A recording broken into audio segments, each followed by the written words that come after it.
Welcome to a pivotal year in American history, 1854. A time when the young United States teetered on the edge of profound change, grappling with expansion, division, and the first whispers of a storm that would soon engulf the nation.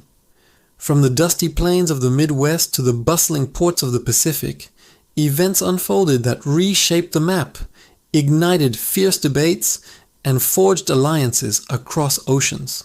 Let's journey through this transformative year, seeing it through the eyes of a divided America. Farmers eyeing new lands, politicians scheming in Washington, and everyday citizens caught in the crossfire of a deepening rift over slavery. The year began with ambition in the air. On January 4th, Senator Stephen A. Douglas of Illinois, a master of compromise and expansion, introduced a bill to organize the Nebraska Territory, a vast swath of land west of Missouri stretching to the Rockies.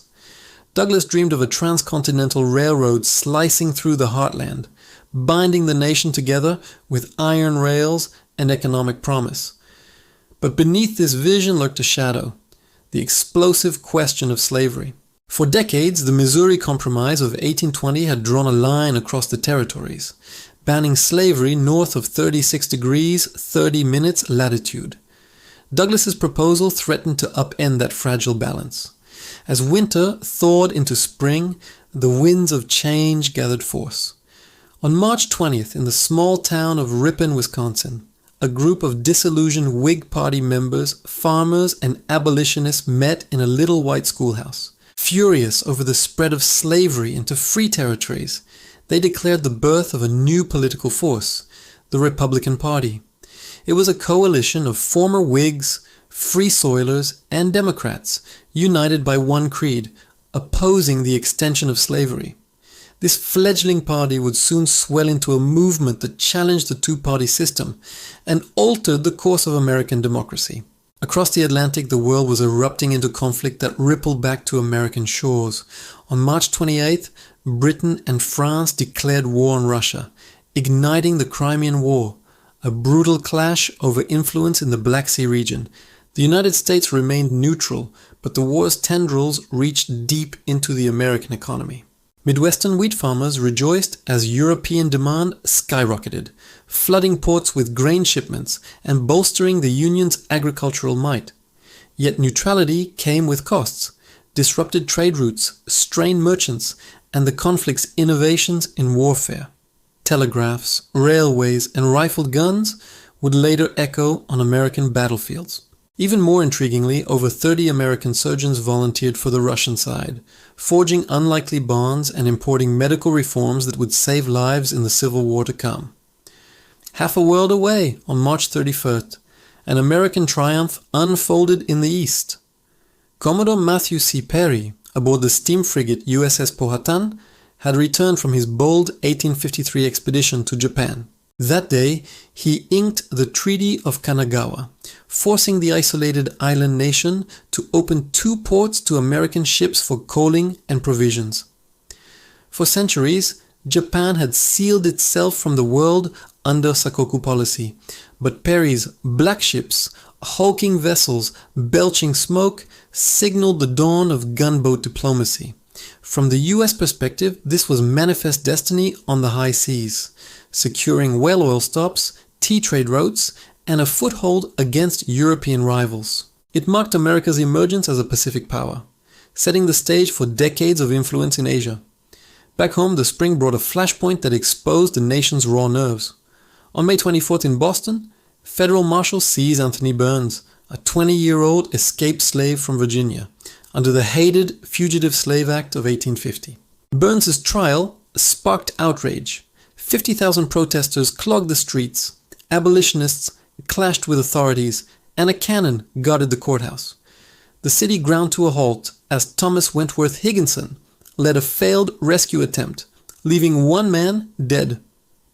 On June 2nd, Burns was marched to a ship bound for slavery, flanked by 1,500 troops and 22,000 bayonets, an image seared into the northern conscience. This spectacle galvanized the anti-slavery movement, turning abstract laws into visceral symbols of tyranny and fueling the fire of resistance.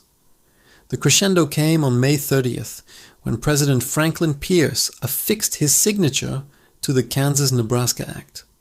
Stephen Douglas's brainchild divided the Nebraska Territory into two, Kansas and Nebraska, and introduced popular sovereignty, letting settlers vote on slavery's fate. It repealed the Missouri Compromise outright, opening vast free lands to human bondage. Southerners cheered the expansion of their peculiar institution.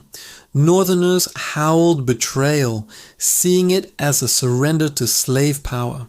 Riots erupted in Congress, and the act birthed Bleeding Kansas, a proxy war where pro-slavery border ruffians from Missouri clashed with free staters, spilling blood on prairie soil. This law didn't just redraw maps, it fractured parties and loyalties, dissolving the Whigs and propelling the Republicans to national prominence. As summer faded, the ripples spread. In October, Abraham Lincoln, then a prairie lawyer, delivered his searing Peoria speech, denouncing the act as a moral catastrophe. "The spread of slavery I cannot but hate," he thundered, warning of a nation half slave and half free. His words captured the growing dread that compromise had failed. Meanwhile, in a shadowy diplomatic maneuver, 3 American envoys, James Buchanan, John Y. Mason, and Pierre Soleil, drafted the Ostend Manifesto in Belgium. Leaked in November, this secret dispatch urged the US to buy Cuba from Spain or seize it by force, fearing a slave revolt that might inspire American bondsmen. Northerners decried it as naked aggression. Southerners saw salvation for their way of life. The scandal tarnished Pierce's administration, highlighting how slavery's defenders eyed Caribbean conquests to preserve their dominance. By December, expansion closed the year with the Gadsden Purchase. For $10 million, the US acquired 29,170 square miles from Mexico, an arid strip along the southern border ideal for a southern transcontinental railroad. Ratified amid filibuster threats and bribery scandals, it embodied America's relentless westward push, even as it deepened sectional divides over rail routes and slavery's reach.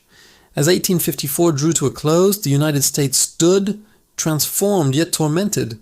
New territories beckoned with promise, Japan offered exotic horizons, and the Crimean Inferno reminded Americans of their isolation and vulnerability. But the true legacy was division. The Kansas-Nebraska Act had ignited a fuse. The Republicans had lit a torch, and the echoes of Anthony Burns haunted the streets. This was the year America glimpsed its fractured soul, hurtling toward the cataclysm of civil war. What choices would define the next?